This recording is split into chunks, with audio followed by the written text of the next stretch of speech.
caserma Zanusso di Oderzo, 5 migranti positivi al Covid e gli altri ospiti rifiutano di fare il tampone, scatta così la quarantena per i 175 ospiti.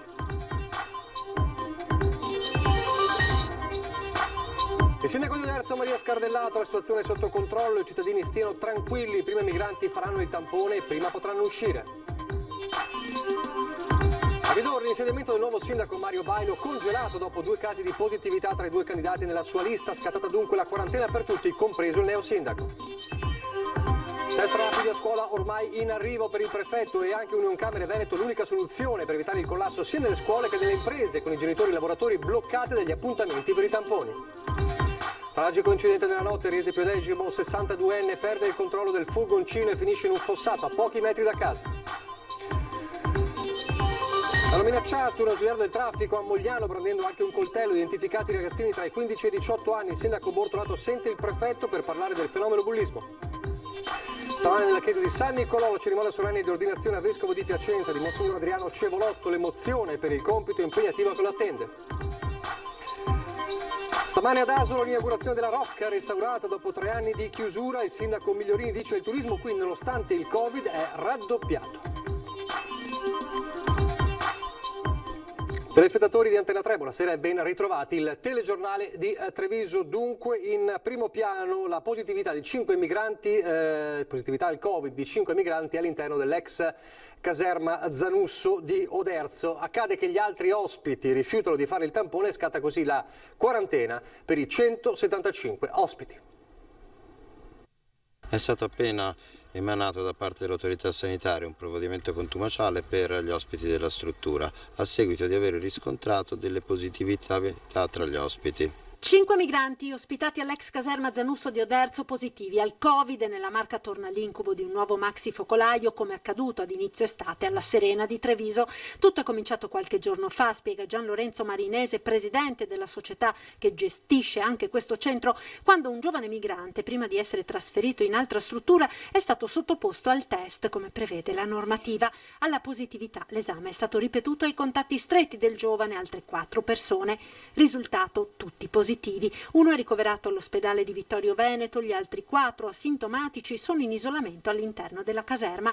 La procedura prevede il test per tutti i migranti che però si sono rifiutati, di qui la quarantena per i 175 ospiti. Come al solito c'è un po' di ritrosia a farli, vedremo se vengono fatti o meno. In ogni caso 3 settimane di quarantena e dovremmo cavarcela. Intanto stamane davanti alla struttura di Piavon sono arrivate 2 camionette della polizia. Gli animi si sono riscaldati mentre è partita un'attività di mediazione per convincere i migranti a fare il tampone. Noi auspichiamo che i ragazzi si consentano all'autorità sanitaria di fare il loro mestiere. In questo momento stanno consultandosi tra loro e si stanno spiegando quali sono le vere ragioni di fare il tampone, ovvero quello di individuare in via preventiva quali sono le positività e le negatività eventuali all'interno della struttura e così consentire di fare la divisione tra gli ospiti e permettere ai soggetti negativi di fare un percorso e ai positivi un altro. Questi ragazzi devono capire che come tutti devono sottoporsi ai tamponi e consentire lo screening per individuare questo virus. Ora si dovrà procedere con la verifica dei contatti dei migranti all'esterno della Zanusso. Molti di loro infatti lavorano soprattutto in questo periodo nelle aziende agricole per la vendemmia e questo spiega la reticenza a fare il tampone. Convinzione errata, visto che in questo modo restano tutti in quarantena per il periodo massimo. L'importante è usare le precauzioni, quindi io direi di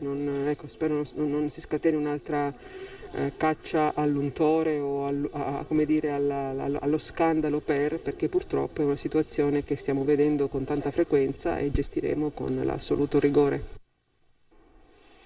Allora le reazioni in città a partire dal sindaco Maria Scardellato e poi anche alcuni cittadini. Sentiamo. Devono rimanere dentro, probabilmente capiranno che prima si fanno il tampone, prima possono uscire. Molti lavorano nei campi, fanno la vendemmia, altri magari provenivano da altre zone. C'è un po' il timore che nel frattempo qualcuno abbia potuto circolare. Che cosa dice lei? Allora, questo timore c'è, ma c'è tra tutti noi, quindi quello che preoccupa me non è tanto questa preoccupazione del contagio, ma che sorga ancora più ansia da parte dei cittadini. La cosa che mi preoccupa di più è l'ansia dei cittadini. Dobbiamo stare tranquilli e vivere normalmente. Se facessimo il tampone a 100 di noi, probabilmente ne verrebbero fuori di positivi, motivo per il quale dobbiamo usare le mascherine e mantenere le distanze, perché se io fossi positiva e non lo so, devo mantenere la mascherina, usare tutte le precauzioni in modo da non attaccare niente al prossimo. Passano 15 giorni, mi negativizzo e non me ne accorgo neanche. Avevano paura di dover rimanere dentro e quindi sono rifiutati. Appunto, e quindi per questo dico, rimarranno comunque dentro, giusto aver preso il provvedimento di farli rimanere dentro, rimangono dentro, e se anche dovessero, se non tra 15 giorni, se vogliono farsi sto tampone se lo faranno, e se si sono negativizzati usciranno, come è accaduto alla Serena. Sì, come se ci fosse un focolaio, diciamo, nel paese, nelle scuole. E se c'è la prassi di fare il tampone si deve fare e basta, no? A prescindere che sia la caserma, che sia un'azienda o sia una scuola. È diventata una quotidianità, la gente ancora non ha capito che deve stare attenta, e molte volte viene sottovalutata la cosa. Bisogna cercare di rimediare alla cosa, in poche parole, senza fare problemi della Madonna. Io andrei di corsa se mi dicono di andare a fare il tampone, almeno sto tranquilla per me e per gli altri. Adesso a Vidor, dove l'insediamento del nuovo sindaco eletto proprio martedì scorso, Mario Bailo, è congelato dopo 2 casi di positività tra 2 candidati nella sua lista. Uno è stato eletto, l'altro no. È dunque scattata la quarantena per tutti, compreso il neo sindaco. 2 candidati che hanno sostenuto la corsa di Mario Bailo positivi al Covid, così tutta la lista, neo sindaco compreso, finiscono in quarantena domiciliare. Accade a Vidor, dove la notizia ha gelato la neoeletta maggioranza, e così, dopo il caso delle 2 positività, è scattata l'ormai consueta procedura dei tamponi per tutti i contatti stretti, compresi ovviamente coloro che avevano corso e festeggiato la vittoria alle comunali. I primi risultati sono confortanti. Io l'ho fatto giovedì mattina assieme a altre persone del mio gruppo, e attualmente siamo tutti negativi, Allora chi ha fatto una scelta di attendere fino alla conclusione di 14 giorni stabiliti, no, dalla legge, e io invece ho fatto la scelta che mercoledì farò un altro tampone, se negativo uscirò. La prossima settimana dunque sarà decisiva per sapere se il primo consiglio comunale di Vidor riuscirà a riunirsi entro i termini stabiliti. Il sindaco è fiducioso, mentre esclude legami tra le ultime positività ed il focolaio nella locale casa di riposo. Intanto è in arrivo, insomma, si aspetta l'ufficialità della soluzione dei test rapidi in classe nelle scuole da più parti richieste, anche da Prefettura e Camera di Commercio, che sono d'accordo con questa soluzione. Abbiamo raccontato ieri, insomma, del percorso che si sta andando verso questa direzione. Lo auspica il prefetto, lo auspica anche, dicevamo, la Camera di Commercio, perché in questo modo, dice, con i genitori, i lavoratori costretti appunto agli appuntamenti dei tamponi per diversi giorni, si rischia un collasso anche delle imprese. Le migliaia di tamponi a bambini e ragazzi, le code, le classi in quarantena, i genitori costretti a perdere giorni di lavoro. Il nodo del monitoraggio del virus nelle scuole preoccupa le istituzioni, che si interrogano su quanto a lungo il sistema, così com'è, possa davvero reggere. Certamente anche lì è una cosa molto delicata, certamente l'impegno dell'ASL a fare, a fare il maggior tamponi possibili non deve diventare però un boomerang, quindi io credo che anche da parte, mi permetto di dire, dei medici di base, pediatri e quant'altro, forse bisognerebbe fare una cernita più accurata per evitare che ci siano poi assembramenti veramente inutili, e soprattutto tanto panico e tanti disservizi. Il presidente della Camera di Commercio appoggia in pieno l'idea dell'ULSS2 e del direttore Francesco Benazzi di andare a eseguire i test rapidi direttamente a scuola, evitando trafile e quarantena ai negativi. Ma favorevolissimo, bisogna quanto prima metterle nelle condizioni, non possiamo pretendere che un genitore perda giornata di lavoro o che un genitore stia in macchina ore per aspettare di fare il tampone. Se c'è un'emergenza ci deve essere una squadra che vada nella scuola e faccia subito i tamponi. Io non mi sento che di condividere queste scelte, fatte sempre nell'ottica, questo è stato ripetuto più volte, di salvaguardare la tutela, la salute pubblica, ma al tempo stesso evitare il più possibile blocchi che sarebbero un danno anche per la scuola, che come sappiamo sta ripartendo con grandi difficoltà. Allora, per chiudere la pagina Covid, vediamo il bollettino della sera dell'Azienda Zero sui contagi in Veneto, contagi che sono 69 nelle ultime ore, quindi nella giornata di oggi, 69 che in tutto il Veneto, che vanno ad aggiungersi ai 155 del report precedente, per un totale di 224 nell'arco delle 24 ore. Come vedete, il maggior numero di casi a Padova, questa mattina il numero di casi maggiore era a Treviso, nelle ultime 24 ore resta Treviso la zona dove si sono registrati più maggiori nuovi contagi, perché ai 2 che vedete dobbiamo aggiungere i 54 di questa mattina, per un totale di 56. Questo è il report della giornata, insomma, compreso quello di stamattina. Adesso apriamo la pagina della cronaca, invece, partendo da un'altra purtroppo tragedia della strada che è avvenuta nella notte a Riese Pio X. Morire a pochi passi da casa quando ormai era quasi giunto alla sua abitazione. Il tragico destino di Bernardino Libralato, 62 anni, si è consumato poco dopo l'una di stanotte a Riese Pio X. L'uomo stava viaggiando lungo via Raspa a bordo di un furgoncino Renault Master quando, per causa al vaglio degli agenti della Polizia Stradale di Treviso, ha perso il controllo del mezzo, che è poi finito in un fossato. Forse un malore, forse un colpo di sonno, di fatto uno schianto che non ha lasciato scampo al 62enne di Riese lungo la via che conduce proprio alla sua abitazione. L'impatto ha svegliato i residenti, subito è partito l'allarme, ma i vigili del fuoco di Castelfranco, che lo hanno estratto dall'abitacolo, non hanno potuto fare altro che constatare come il corpo fosse senza vita. In poche ore la notizia ha fatto il giro del paese, lasciando senza parole chi lo conosceva e nel dolore la sua famiglia. E momenti invece di paura stamane in via Sant'Andrea a Vittorio Veneto per un ponteggio di un cantiere staccatosi dalla parete di un immobile a causa del maltempo che nella notte ha imperversato nella zona. I residenti che alle prime appunto luci dell'alba hanno notato il danno hanno immediatamente contattato le forze dell'ordine per mettere in sicurezza l'area. Sul posto sono quindi giunti i vigili del fuoco, ma anche la polizia locale e la ditta esecutrice dei lavori, che ha subito iniziato il ripristino del cantiere. Questo è uno degli effetti del maltempo. Ieri abbiamo raccontato delle raffiche di vento e anche della grandine che avevano colpito alcune zone della Marca. Adesso a Modiano Veneto invece, dove sono stati identificati, erano tutti tra i 15 e i 18 anni, i giovanissimi appartenenti alla baby gang che aveva minacciato un ausiliario del traffico a Modiano brandendo anche un coltello, e il sindaco ha poi chiamato anche il prefetto.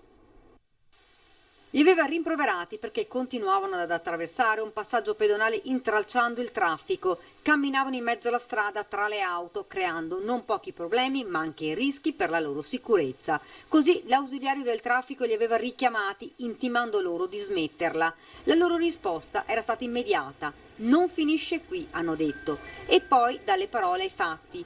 Lo hanno accerchiato e minacciato brandendo anche un coltello. L'uomo è riuscito ad attirare l'attenzione di altri passanti e fuggire. Una baby gang già conosciuta. Il gruppo è conosciuto, li abbiamo identificati, ora parleremo anche con i genitori e cercheremo assolutamente di fermare questa piccola escalation che sta avvenendo, soprattutto dopo il lockdown. Abbiamo visto che questi ragazzi pieni di rabbia fanno questi atti di bullismo. La vittima, spaventata, è poi andata dai carabinieri per denunciare l'accaduto. Un episodio brutto, ha spiegato il sindaco Davide Bortolato. Abbiamo chiesto un incontro al prefetto per affrontare il fenomeno del bullismo, che è in crescita. In città abbiamo degli agenti, delle pattuglie a piedi che controllano il centro storico, sia della polizia locale sia dei carabinieri, e io faccio un appello anche alle famiglie. Questi ragazzi che hanno 16, 17, 18 anni devono sapere come comportarsi. Insomma, le famiglie non possono a un certo punto abbandonare i loro figli e non preoccuparsi. Queste non sono ragazzate, questi sono episodi che danno un brutto segnale. Una vera e propria spedizione punitiva quella messa in atto dalla Baby Gang. Tutti ragazzini tra i 16 e i 18 anni, già identificati, che rischiano ora provvedimenti seri. A Istrana adesso per un blitz antidroga dei carabinieri è stato fermato con notevoli quantità di droga un 19enne. È stato fermato dai carabinieri di Istrana durante un controllo e trovato in possesso di 5 grammi di hashish. Il giovane, 19 anni, del posto era già conosciuto alle forze dell'ordine. Immediate le indagini da parte dei militari dell'Arma. Questo rinvenimento ha permesso ai militari di proseguire l'attività investigativa presso la sua abitazione, dove sono state rinvenute altre 495 grammi di hashish suddivisi in 5 panetti e circa 140 grammi di marijuana, oltre a 2 bilancini di precisione e materiale vario da confezionamento. Per il 19enne sono scattate le manette per detenzione ai fini di spaccio di sostanze stupefacenti. Il giovane si trova ora nel carcere di Santa Bona a disposizione della magistratura. A San Biagio di Callalta invece venerdì sera i carabinieri hanno arrestato un 35enne pregiudicato già sottoposto agli arresti domiciliari per reati in materia di stupefacenti a seguito di reiterate violazioni della misura cautelare tali da portare il GIP del Tribunale di Venezia a modificare i domiciliari con la custodia cautelare in carcere. Adesso la politica. Oggi il governatore del Veneto Luca Zaia era a Piazzola sul Brenta per dare il via alla 16ª edizione di Caseus Veneti, il concorso regionale dei formaggi veneti che ormai ha assunto, vista la mole di presenza, l'importanza di una vera e propria fiera. E Zaia è tornato a parlare ovviamente di politica, degli obiettivi futuri, si è detto orgoglioso di aver, dice, ridato al Veneto dignità istituzionale, lo sentiremo, ma prima è tornato ovviamente incalzato dai giornalisti sulla questione un po' impellente, cioè quella del Toto Giunta regionale. Sentiamo le sue parole.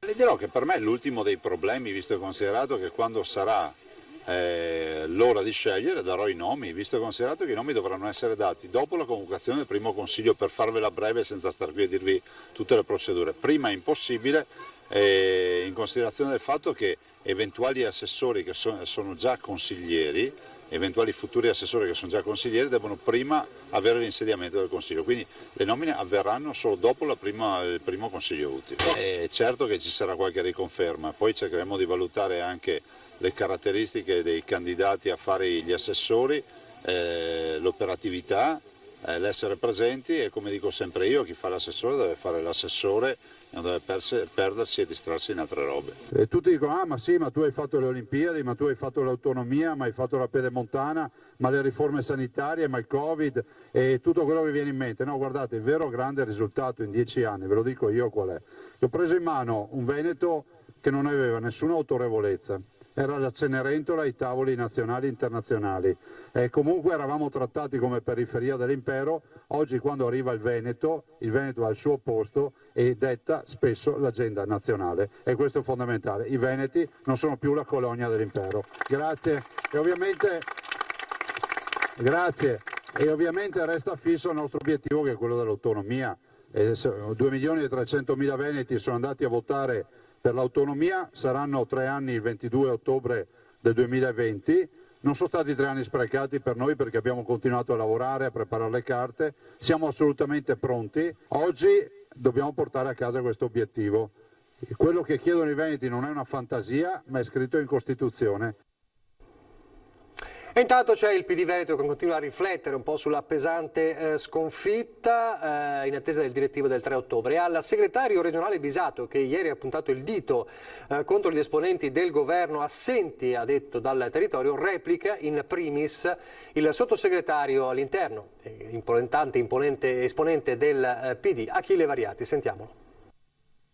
Secondo me la generazione dei più giovani, dei trentenni e dei quarantenni, deve prendere in mano la situazione. Ci vuole un ricambio ai vertici del Partito Democratico Veneto per il sottosegretario all'interno Achille Variati, accusato dal segretario Alessandro Bisato di essere stato troppo assente sul territorio come esponente PD in questa campagna elettorale, di aver fatto mancare il sostegno del governo sia nella sfida per la regione che in quella per il comune di Venezia. Il nodo per Variati è invece un altro. Queste polemiche non servono a niente. In realtà il problema del Partito Democratico è che da anni, purtroppo da anni, non riesce a stare tra la gente, non riesce a interpretare i bisogni della gente. E allora da qui bisogna ripartire. E forse bisogna ripartire dai più giovani, forse bisogna cambiare per l'ennesima volta una classe dirigente, però serve gente capace di stare in sintonia con il popolo, con i cittadini. E non quei principi che non servono a niente se non sono radicati. Dello stesso parere di variati è anche l'ex parlamentare Laura Puppato, ancora più diretta nei confronti della direzione veneta del partito. Credo che sia un fallimento prevalente della dirigenza e quindi spero e auspico che per loro sia chiaro il messaggio e ritirino in buon ordine, diciamo, le loro figure da questa dirigenza che davvero non si è vista nel corso di questi mesi. Io credo che le 5 ragazze, perché sono tutte piuttosto giovani, che abbiamo eletto al Consiglio regionale, insieme con complessivamente 9 consiglieri che sono stati eletti, mi pare tutti di una certa qualità, possano essere la possibilità di una rinascita vera per questo partito. In questo Veneto così fondamentale per l'economia e il sociale del Paese possiamo portare avanti iniziative e le proposte del Partito Democratico possano risultare davvero molto utili e molto interessanti per tutti i cittadini e le imprese di questa regione. Pochi istanti di pubblicità, ripartiremo da Asolo.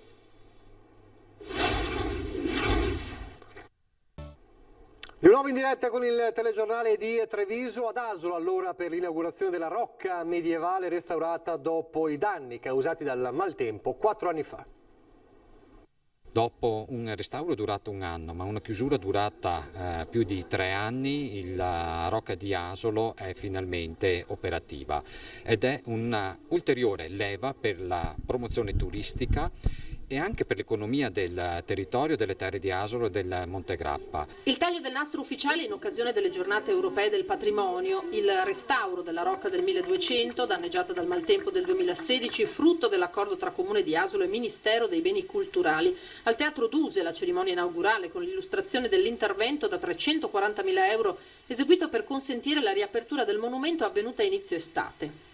Innanzitutto un valore di recupero da un degrado che rischiava veramente di far crollare questa testimonianza secolare di una fertilità di un territorio e quindi la tutela con il ripristino della merlatura e soprattutto anche dell'accesso con questa scala che accompagna quasi come se fossero dei merli posti in piano la salita per nulla faticoso del visitatore. Ora con un intervento da ulteriori 200.000 euro si punta a dotare la rocca di nuovi servizi, infopoint, biglietteria per poterla aprire da aprile a settembre anche durante alcuni giorni della settimana. Circa 700 ogni weekend estivo gli accessi per un territorio, quello asolano, che non ha affatto risentito del Covid in termini di turismo, anzi ne ha beneficiato. Le nostre presenze, i dati di flusso ai nostri monumenti, ma anche dati concreti come l'utilizzo di parcheggi a pagamento ci dicono che abbiamo una presenza doppia rispetto all'anno scorso. Questo perché? Perché probabilmente i cittadini e i turisti cercano i piccoli borghi, cercano le aree lontane dalla grande mete dove possono respirare la sicurezza.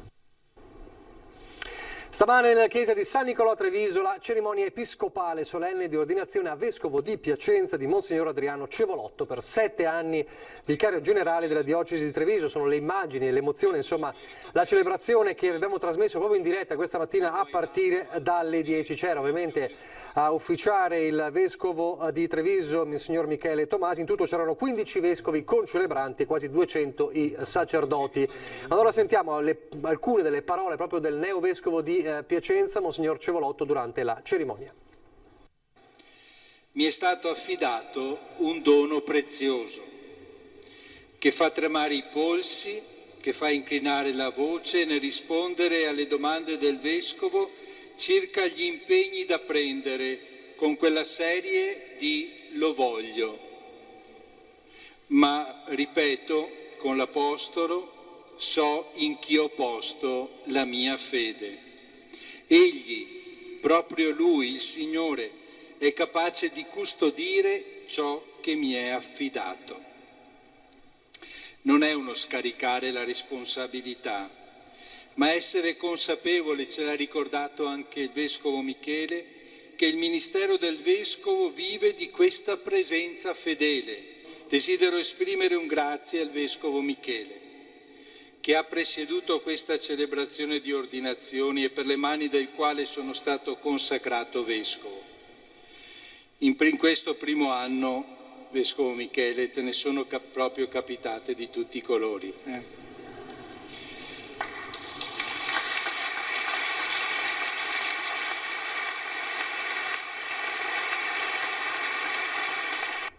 Spazio dunque anche per il sorriso per il neovescovo di Piacenza. Adesso le notizie dal Bellunese.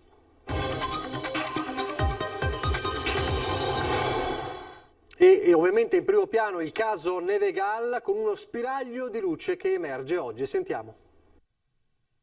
Ma sì, ma anche agli imprenditori del Nevegal. Penso che ma basta poco. Cioè, io adesso così non ci ho riflettuto molto, ma basterebbe tenere in piedi lo SCIF e la Coppa Lassa. Non ci voleva una sfera di cristallo. L'ipotesi che, come vi abbiamo riferito nel telegiornale di ieri sera, i privati possano farsi avanti concretamente per evitare il funerale del Nevegal non è poi così peregrina. Lo faremmo per spirito di servizio, dice Slaviero durante una conferenza telefonica con la stampa. Poi, certo, serve l'apporto della Regione. Zai è stato rinominato, quindi ribadirà il fatto del suo impegno a darci dei soldi per il Nevegal. Fossimo in previsione delle Olimpiadi, previsione delle cose, cioè fossimo, non so, una regione, mi dica lei una regione sotto. No, ma siamo ricchi, siamo una regione ricca, siamo una provincia ricca. Dove sono sti problemi? Ma dove sono sti problemi? Un impegno per la popolazione, non certamente per fare business. A questo si sta lavorando. Il Nevegal, aggiunge Enrico De Bona, direttore di Turistica Dolomiti, che in un mese ha rimesso a nuovo la struttura di Pianlonghi, deve essere della Val Belluna. Siamo arrivati da poco, ma ci crediamo. E lancia una proposta.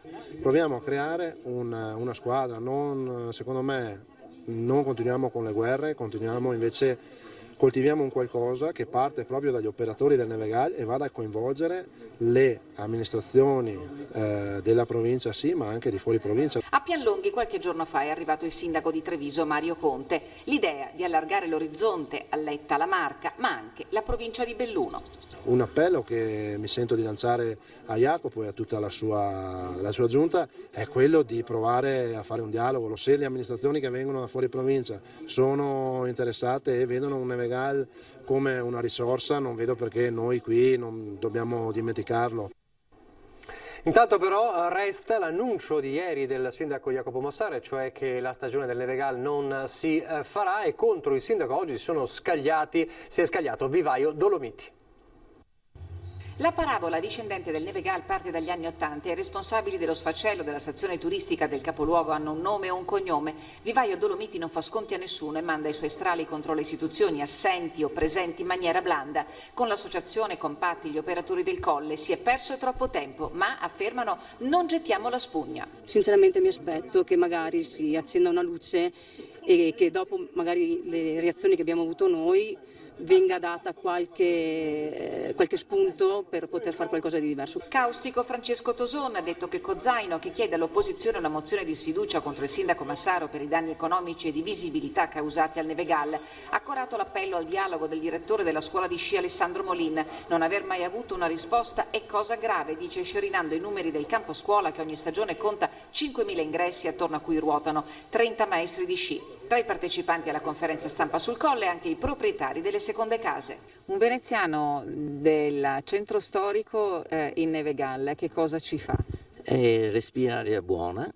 Io a Venezia ho dei problemi di asma, quindi devo prendere delle medicine, dei medicamenti ogni giorno, mentre qui non devo prendere niente. Sconsolati il vicepresidente della Fisi e il presidente dello Sci Club GT Belluno, con la chiusura si dimezzano le attività. Belluno esce perdente, nessun'altra provincia come noi, incalzano gli operatori che accusano anche le associazioni di categoria disponibili solo a parole. Infine Roberto Pierobona, ex presidente del Collegio regionale dei maestri di sci, che auspica un accordo fra Comune e Alpe. L'amministrazione, se veramente interessata a fare le operazioni in primavera con giustificato motivo per i tempi, metta nero su bianco un accordo con l'Alpe che consenta all'Alpe di non mettere in vendita, magari parcellizzando i beni. Insomma, il caso Nevegal potrebbe non essere, anzi sembra non essere concluso, e invece è concluso il telegiornale. Vi lascio al meteo, grazie e arrivederci.